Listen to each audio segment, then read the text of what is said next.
6.5 volts.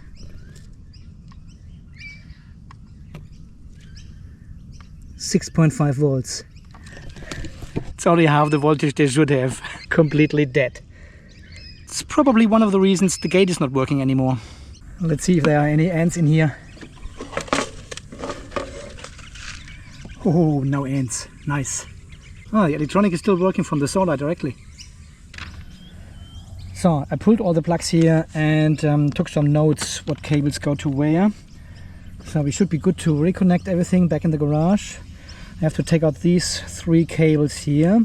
So I need to know where all these cables need to be reconnected to this plug. So this whole box gets replaced with a bigger one. We keep this one for the lithium iron phosphate battery. We keep all the flexible conduit if it's not broken. I'm going to replace this flexible conduit with a solid conduit pipe. It goes all the way to the solar mast. And then we go with flexible conduit all the way in the box. The box gets replaced with a waterproof box. And potentially we get rid of these solar panels here at the fence. That should be fine, right? That should be fine. We've got an MPPT solar charge controller. We will see. Oh, these AGM batteries are so toast. Look how bloated they are.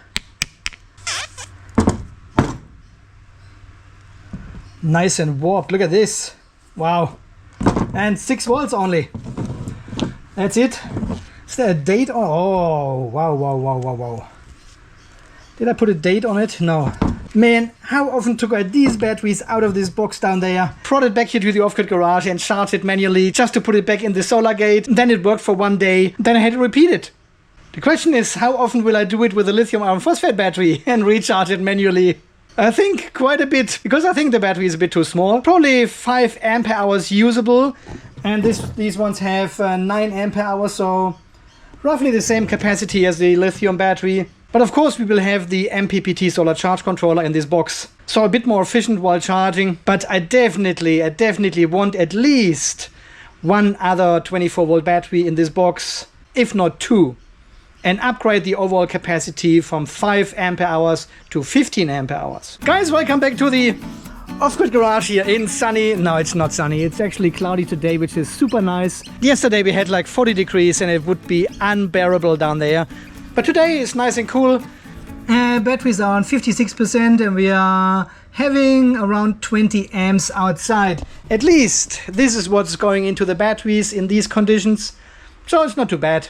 Alright, my friends, in today's video we wanna swap all this stuff here and mount it all in this big box, get rid of the AGM batteries and put finally the lithium iron phosphate batteries, not in this box, but the MPPT solar charge controller, the controller for the solar gate obviously.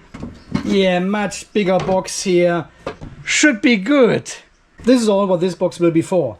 Ooh, is this produced in November 2017? That's like 8 years ago when I built this solar gate down there. Ooh. Probably. Ooh, have you seen? This one is still using a Ryan Lüster-Klemme. I haven't seen one for years.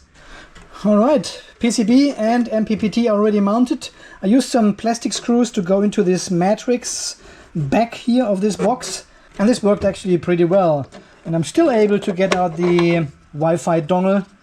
So it gives me enough room here to install the cables, connect everything here, and now we need to drill the holes for these glands, basically in the same location as these ones.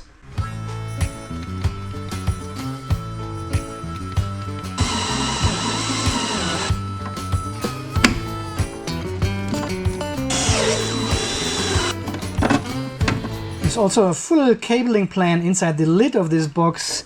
You can see the connections here to the actuators. There's an alarm lamp which you can connect. So when the door is in motion, it actually turns on this light. Photoreflective photocells are these. They're making sure that nothing is in the way before they close the gate again. A keypad you can put in. Nice. External receiver. This is for the RF controller. And a push button which I have installed there. Yeah, and this all connects to this controller box. And then you've got 4 push buttons on the PCB directly to program everything. Has a couple of relays here, LED display. And up here is also a loop detector which you can connect. Ooh! electric lock to lock the gate. It's not too bad, right? As I say here, warning, push to open is different from pull to open. So it should be connected according to the instructions in the manual here. I think the gate swings to the outside and pull to open, it swings to the inside. Big difference, right? So this is pretty much the only work I can do here in the garage with this box here, mounting the MPPT and the controller and connecting these both with positive, negative cables. That's it. All the other connections are basically external through these clamps. Yeah, battery box sits underneath, connects to the charge controller, solar panel connects here, both actuators left and right connect here, and the switch to manually open and close the gate. That's what I'm really glad it is not super hot outside today. So this was my original idea, to have this 3D printed box where the battery basically sits in, but as you can see from the writing here, plus 0.5 centimeters, so 5 millimeters wider, so the battery actually fits in. Well, it doesn't do it at the moment, so I have to print a new one. But this gives us slots on the top here for the main positive and negative of the battery, and also 2 holes for the temperature sensors to slide in between the battery cells. Yeah, these are the 2 temperature sensors from the JK-BMS going just into the battery. I've got the push button here, which will be only accessible from the inside of the box either. I don't want people to turn off the battery. Yeah, and then the idea was to have this BMS just sitting on the outside somewhere like this, and I'm connecting to the main negative of the battery over there. So, okay, but let's don't worry about the battery case at the moment here, because everything else is ready. We just get everything together, connected, do a final test here, and then we go down to the solar gate again, put everything in, and it should just work. And in a second step, I want to replace this junction box on the left hand side with this weather and waterproof box, because this one is just a normal junction box, and it is not weather and waterproof. So all the contacts of the Reihe Lüsterklemmer have already corroded and rusted inside. It's disgusting. It's actually a wonder it's still working. Maybe that's why the solar is not charging the battery anymore. Alright, the battery is now connected. Negative goes to the BMS, the P negative goes to our Reihe Lüsterklemmer, connects them back to the upper box and the PCB. We've got the fuse in here. It's only a 7.5 amp fuse, but that's fine. Got all the balance cables connected to the BMS, and also I've got an iBMS, a very special iBMS connected here, which gives me access to all the battery data and transmits this via Wi-Fi to Home Assistant. Okay, here's the big moment.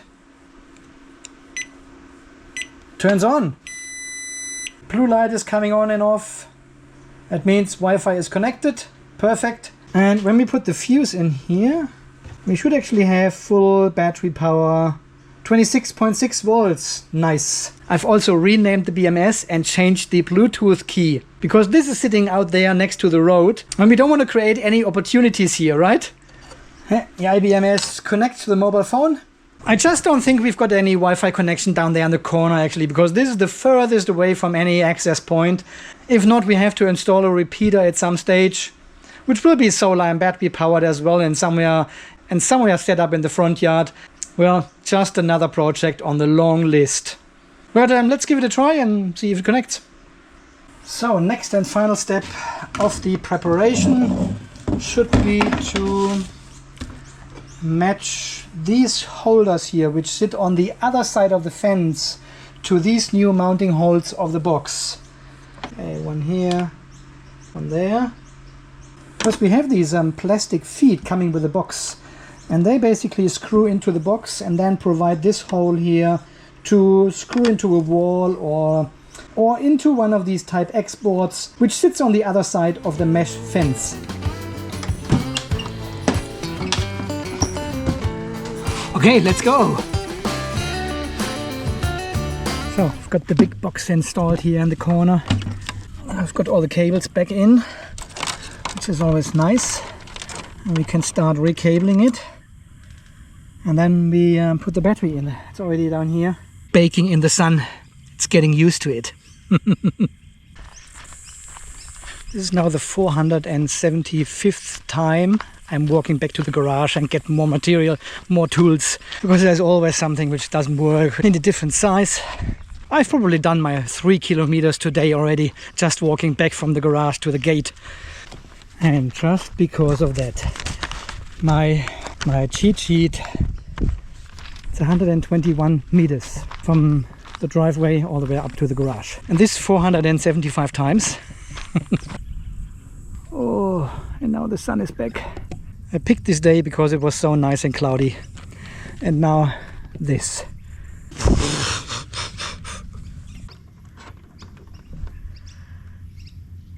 So I've got the main controller and the MPPT wired up.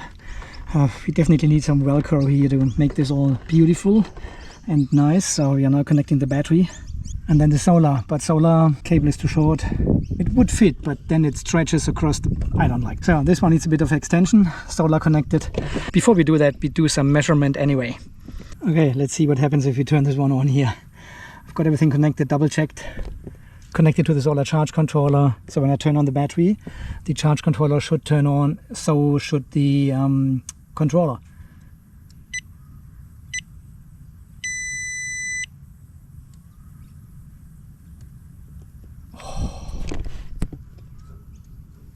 It does.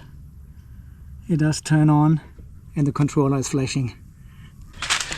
Okay, let me try to squeeze this battery inside this box.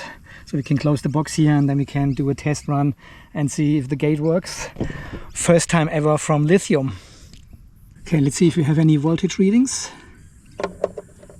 Battery first. Should be 26.5 volts, perfect. And the solar, okay, how I do this? Okay, solar panels. That should be a lot more than 26. Oh yeah, 39, perfect. Oh, that's amazing. So this would now simulate the situation when we have no solar at all. So let's see how much current we are actually pulling, including the iBMS and the MPPT and the controller. 70 milliamps, 72 milliamps we are pulling. That should be all right, because this is 70 milliampere hours per hour times 10, 0.7 ampere hours. That should work. Okay, let's do a very first quick test. The gate is moving. I can turn it off. And go back. It works. First time from Lithium. Nice. Tell you what, my wife will be so happy. Okay, 476th time now back to the garage and getting a bit of an extension cable for the solar negative. Then we can connect the solar negative to the MPPT and we should see amps coming in, charging the lithium battery in the solar gate. Alright, that's the last final connection. The solar negative and the negative to the solar charge controller. Once this is connected, we should actually see current going into the battery. Oh yeah. You can see the solar panel. It's now MPPTing the solar panels, 0.8 amps I can see. Alright, Velcro, Velcro, Velcro. Make this all nice. Yes, and we can see 0.83 amps going into the battery through the JK-BMS. How good is that? We are charging the lithium battery in the solar gate. Okay, let's see if we cover, when we cover all these panels here, we have still 250 milliamps then going into the battery. That should still be all right. That should be plenty of recharging the battery during the day. But now we've got full sunshine, of course. If it's cloudy, it may not be enough, but that's why I want a bigger battery inside this box. So we can fully charge this battery during these sunny days and then have enough energy stored for a week or so to operate the gate without worrying about it. But so that is all working. I have another look here. 0. We've got close to 900 milliamps into the battery. And this is on late afternoon now. That is amazing. 900 milliamps. There you go. Beautiful.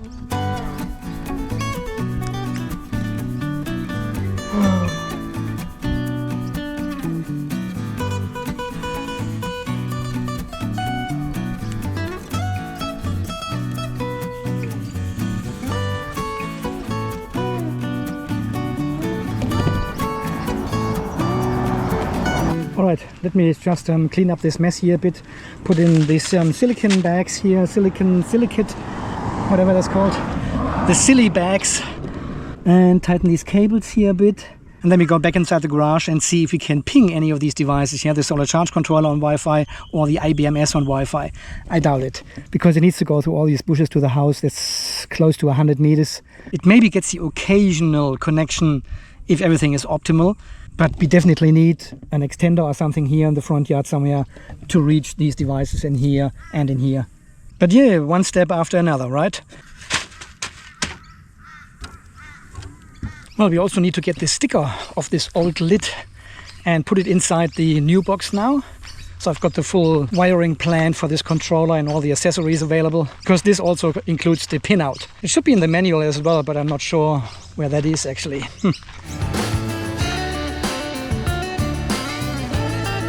The best.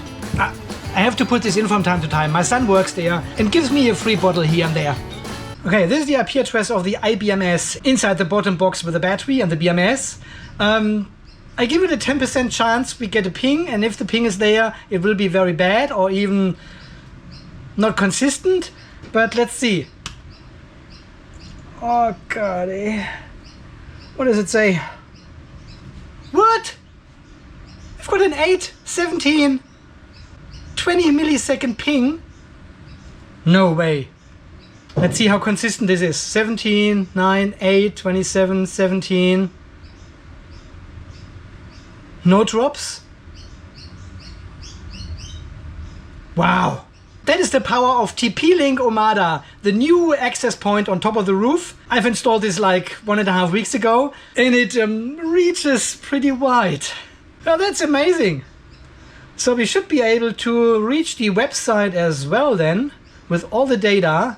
iBMS solar gate monitor. We've got all the information here. We can see we are still charging with 0.75 amps into the battery directly. We've got all the cell voltages here, 1 to 8, minimum, maximum, average. Technology is amazing if it works. Wow. Ooh, we've got 38 degrees in this box already. Yeah, in the afternoon the sun comes around and shines directly on this box there. I'll put another piece of plastic in between the fence and the box so it's a bit in the shade. It doesn't get direct sunlight. But man, that is amazing. 17 watts into the battery.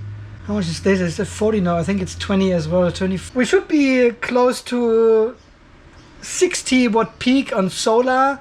And now we're getting 17. It's a bit cloudy. And the sun is coming from an angle in the afternoon anyway. But 17 watts, man, I'll take it. And we have measured 70 milliamps, yeah? 0.07 amps per hour times 12 hours of darkness. This is not even 1 amp per hour gone during the night. And then the sun comes back out and we should see a little bit here and there of solar coming in already. Man, that should do. Okay, at the moment I've got 4 iBMS connected to the integration and Home Assistant. Let's see if we can add this one as well. 10.0.0.232. Username and password is not of interest at the moment. This is future. Success, it says. BMS solar gate. But there's no data. Okay, let's give it a moment. I'm sure the internet connection will be very, very slow, if not patchy sometimes. So we are not getting a super good quality for sending the data all the way back to the house here.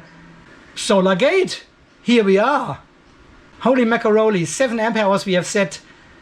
Average cell voltage, everything is here in Home Assistant. Cell voltages. Here we can see the current. 0.66 amps into the battery still. That is cool. That is pretty cool actually, man. I wasn't expecting that we have Wi-Fi connection down in the corner inside this plastic box, but here we go. Okay, see here? This measurement is 2 minutes ago. So it seems to be a bit patchy. So let's see how it goes over time. But it is connected to the iBMS integration, gives me the details in Home Assistant, so that is amazing. Okay, let's see if we can connect to the solar charge controller in the top compartment, the new box as well. Okay, let's do another ping to the solar charge controller. Ping, -T, I'm not expecting this one. Oh my god! We've got Wi-Fi connection to this one as well. So there is actually an integration for Home Assistant and the Epever charge controller as well. I haven't played around with this one because I was never expecting that we have connection down there in the corner, but it seems like it is actually fairly good. So I can now monitor the battery down to the cell level with the iBMS monitoring board, and also have connection to the MPPT solar charge controller, the Epever Tracer 1206AN. That's the smallest one I could get because 0.8 amps, right? There it is. There's our Epever solar charge controller connected via Wi-Fi to the solar gate from the off-grid garage. That is amazing. Yeah, there are some MQTT settings you can use to connect to Home Assistant. I haven't tried this yet. But some people mentioned a different method to connect to the solar charge controller. If you can leave more details under the video here, I'm happy to test this out and show this here on the channel. I will also mention your name, of course. Thank you very much. Yeah, I don't think we've got full access here to the MPPT charge controller. This is only the web front end of the actual USB stick, so there's not too much to see here. But yeah, man, at least we've got Wi-Fi connection down there. That is bloody amazing. Let's see if our current has updated. Oh, just now. Look at this. It should do it every 10 seconds. If I get a snapshot here and there, what the status is, what the cell voltages are, if the balancer is on, stuff like this, I'm happy with that. There we go. Just updated right now, after 50 seconds or so. So you can see the curve already here forming. Yeah, maximum was around 830 milliamps, and minimum during clouds was 160 milliamps. So it is still charging, and the JK-BMS is still registering 160 milliamps. I'm surprised that it actually goes down that far, because usually they stop at 200 milliamps or something and then they show 0. So if the battery charges really slowly, the JK-BMS doesn't know about it anymore, and that's why the state of charge is off as well sometimes. Yeah, here we've got 38 and 39 degrees. I haven't pushed in the temperature sensors into the battery yet because there was no hole in these plastic holders which holding the cells together. I need to take everything apart again, bring it back to the garage, drill some holes and print this bigger box as well, because now when I open the lid everything basically falls out, and I rather have only one box falling out and not like all these single loose components now with all the cabling and all this shit. So I'll print one tonight and get this all updated tomorrow, or maybe when it's a bit cooler outside.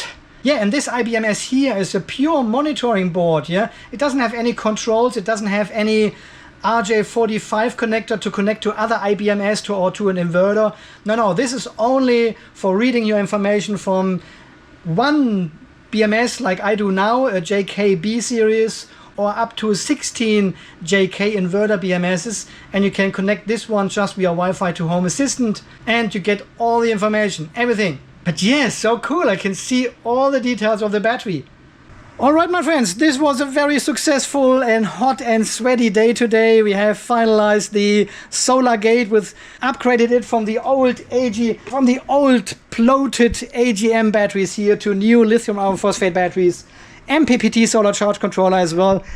Got rid of the old PWM controller in here. And we also have full Wi-Fi connection thanks to the TP-Link Omada access point on top of the house. Full Wi-Fi connection to the iBMS monitoring board and also the Epever solar charge controller. That is freaking amazing. I'm 100% sure my wife will be very, very happy not to get out of the car anymore to open the gate, just to get back in the car. And the wind has pushed one of the gates again, so she needs to get out again and put something in front of the gate. This is all past now. Yeah, we just need to see how long these batteries actually last from a capacity perspective now. And we know we are using roughly 1 amp per hour now out of these batteries during the night, including the controller, the solar charge controller and the iBMS. That is really good. That is freaking amazing. So yeah, this was one of the first projects I started here in the off-grid garage when I started this YouTube channel here like 5 years ago or so. And I wanted to build this 18650 power wall, and then we had these flat batteries here from tablets. NMC cells. Yeah, and once we started with lithium iron phosphate, I never trusted these cells anymore, because lithium iron phosphate was so much easier to handle, so much safer. So that's why I got the PALO cells for that, and they are now finally after 5 years in the solar gate, and it is working. It still needs some beautification inside with the cabling, some Velcro and stuff like this. But from a pure alpha project perspective, it is working. Alright my friends, so far this video for today. Thank you very, very much for all your support you're doing here on the channel, for donating, leaving nice and beautiful comments down there, becoming a channel member. Thank you very, very much for all of that. Without you, this channel wouldn't exist. I wouldn't be here in the off-grid garage wearing this t-shirt, right? My friends, until the next video when we do something. Until then guys, you stay charged, stay safe, and thanks again for watching. See you then. Bye bye. Ooh, it is cloudy at the moment. 0 amps. But this is just what the JK shows, right? It could still charge with 150, 100 milliamps or something, and the JK wouldn't display this anymore. So my friends, before I let you go, I just want to give you a quick update. It is now day 3 after installing the lithium iron phosphate batteries down in the solar gate, and it is still working. It is still working perfectly fine. I have actually created this little dashboard here quickly in Home Assistant to give me an idea what's going on. So it gives me information about the battery voltage, the battery current, and also the state of charge of the battery.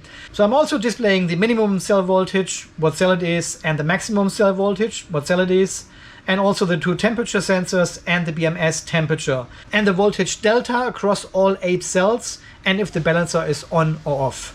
Well, the state of charge is actually not really important here because it most of the time shows values between 95 and 100%, because the overall standby current is just under the threshold what the JK-BMS can measure, and during the night it just shows 0 here, but we are still discharging the battery obviously, and only if you operate the gate it will pull enough current to actually display a discharge current. So what you can see here now, the 80 milliamps it shows, yeah, this is exactly the threshold what the JK-BMS can measure. That is the absolute minimum we can display. It cannot show anything below 80 milliamps, 0 or 80 it is. So there's nothing else. And that's why the state of charge is highly inaccurate. Not just because it is a JK-BMS, but also because of the very low current we are pulling from this battery during standby. It cannot really calculate the correct state of charge. So that's why I have set up the voltage, the pack voltage actually up here. And we are charging to 3.45 volts per cell, as we usually do with lithium iron phosphate, which is then 27.6 volts. Yeah, this will be our maximum charge voltage, and then we hold this one for half an hour, and then we go down to 3.35, but to 26.8. This is our float voltage. Yeah, I'm not really familiar with 24 volt systems. So today was a pretty cloudy day, so I haven't fully charged the battery. But let's have a look at the voltage and see what we can see. Show more. That's when we installed it. Then it was discharging. See all the gaps in between. This is when no connection was between the Home Assistant and the iBMS in the front gate. But this has now rectified itself. Look at this. There's no gaps anymore here. Nothing. So, well, anyway, first charge here. Let's see if I can. Okay, here we can see the first full charge the very next day then of the battery in the solar gate. So we start here at 10 o'clock in the morning, and the voltage rises then to 27.7 volts. So it's a bit over what we actually have set in the solar charge controller. But then the voltage goes down all the way to 27 volts, just to go up again 27.6 volts. This is what we have set. Then down again, then up again to 27.8 volts, down again, and up again to a maximum of 27.9 volts. And then basically half an hour was gone, and then it lowered the voltage to float voltage, and we are at 26.8 exactly at this point. But then the voltage slowly increased over time. Look at this, 26.8, 26.9, 9.2, 9.4. So I'm not sure what's going on here. So it does the bulk and absorption, but it does some kind of PWM or something. It doesn't hold the voltage constant as I would expect it from a solar charge controller. Yeah, when we set 27.6 volts, charge to 27.6 and keep it. And there was no clouds, there was pure sunshine. So this is what the controller actually did with the voltage at this point of time. And of course, when it dips down to 26 or 27 volts again, the balancer stops working again, yeah? So not a big deal in this battery here because it's fairly balanced, but still it's a bit of an unusual stuff here, yeah? And the next day after, it did pretty much the same, but only with 2 spikes, 28.07 volts, so over what we have set, far over.